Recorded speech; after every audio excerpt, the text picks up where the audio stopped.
দেখুন, আপনি এবং আমি কখনোই প্রলুব্ধ হওয়া থেকে বাঁচতে পারবো না। হারাম সবসময় আমাদের সামনে আসবে, আর এটা সবসময় আমাদেরকে আহ্বান করবে। আর শাইতানু ইয়াইদুকুমুল ফাকর, শয়তান তোমাদেরকে দেউলিয়াত্বের প্রতিশ্রুতি দিবে। অন্য কথায়, যখন আপনি হালাল পথে চলবেন, শয়তান আপনাকে প্রতিশ্রুতি দিবে তুমি সুযোগ হারিয়ে ফেলছো, তুমি বঞ্চিত হচ্ছ, সবাই কত মজা করছে, তুমি অনেক মজা করতে পারতে, তুমি আরো অর্থ উপার্জন করতে পারতে, তুমি আরো ইন্দ্রিয় সুখ উপভোগ করতে পারতে। সেই সব সময় আপনার কাছে বিজ্ঞাপন দিতে থাকবে বিকল্প পণ্যের, বিকল্প পন্থার, নিজের কামনাকে চরিতার্থ করার। কিছু যায় আসে না যে কতটুকু কোরআন মুখস্থ করেছেন, কিছুই যায় আসে না যে কি পরিমাণ তাহাজ্জুদ আপনি পড়েছেন, এগুলো কোনোটাতেই আসে যায় না। শয়তান থামবে না। দিন শেষে আপনি তো একজন মানুষই, দিন শেষে কামনা বাসনাগুলো আপনার মাঝে থাকবে, আর শয়তান থামবে না, সে আপনার পেছনে লেগেই থাকবে। শয়তানের একটা কৌশল আল্লাহ বর্ণনা করেছেন। তার মনস্তাত্ত্বিক কৌশলটি হল যায়্যানা লাহুমুশ শাইতানু আমালাহুম।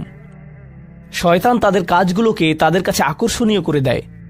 শয়তান আপনার কাছে আসবে, আপনাকে প্রলুব্ধ করবে। তখন আপনি বলবেন, হ্যাঁ এটা খারাপ, কিন্তু আমি তো অনেক ভালো কাজও করি। হ্যাঁ আমি এলোমেলো কাজ করছি, কিন্তু আমি তো নামাজও পড়ছি। আর আমি তো কাফেরও না, তো সমস্যার কিছু নেই। আর এইবার করেই আমি থেমে যাব, এমন না যে আমি এটা করতেই থাকবো, শুধু একবারই করব। এভাবে নিজেকে সব ধরনের যুক্তি দিতে থাকেন, নিজে নিজে এটাকে বৈধতা দিতে থাকেন। আপনার চিন্তায় এটা এখন আর অতটা খারাপ না। আর তারপর যখন এমন মানুষ চারপাশে থাকেন যাদেরকে বলেন যে এটা তো খারাপ, আর তারপর যখন এমন মানুষের চারপাশে থাকেন যাদেরকে বলেন যে এটা তো খারাপ, তারাও আপনাকে বলে, না ভাই কাম অন, এটা অতটা খারাপ না, থামো তো, এরকম কথা বলো না, না আল্লাহ ওইরকম না, আল্লাহ তোমাকে শাস্তি দিবেন না, কেন এরকম হতাশাজনক কথা বলছো, তুমি অতিরিক্ত চিন্তা করো। আপনি তা শুনেন, আর এটা আপনাকে প্রভাবিত করতে শুরু করে। কিন্তু যখন কাজটা করে ফেলেছেন, যেটাই করেছেন, হতে পারে এটা অ্যালকোহল অথবা অন্য কোনো মাদক, এটা কারোর সাথে সম্পর্ক হতে পারে, সেটা যাই হোক, যখন নিজেকে বলেন যে এটাই শেষবার, কিন্তু এটাই শেষ তো না। কারণ যখনই কাজটা ঘটে যায় আর কয়েকদিনের মধ্যে অনুশোচনাও কেটে যায়, তখন মোবাইলে আরেকটা মেসেজ চলে আসে, তারপর আরেকটা দাওয়াত আসে, তারপর আপনি বলেন না এটাই শেষবার, আবারও সেই চক্রে আটকে যান, আর আবারও সেটা করেন, আর তা করতেই থাকেন। শয়তান ঠিক এটাই চেয়েছিল।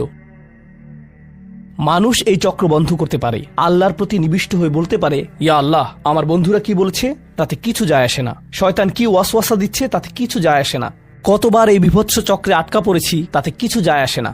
আমি ফিরে আসলাম, আমি ফিরে আসলাম, আমি ফিরে আসলাম 2 দিন অনুতপ্ত থেকে আবারও পাপে লিপ্ত হওয়া থেকে। আমি ফিরে আসলাম আপনার কাছে ক্ষমা চাওয়ার পর আবারও পাপ করা থেকে। ওয়ালাম ইউসিরু আলা মা ফাআলু ওয়া হুম ইয়ালামুন। তারা পাপ কাজগুলো বারবার করে না, আর তারা জানে যে তারা কি করছে। আমি সেই লোকদের অন্তর্ভুক্ত হব না। ওয়ালাইসাতিত তাওবাতু লিল্লাযিনা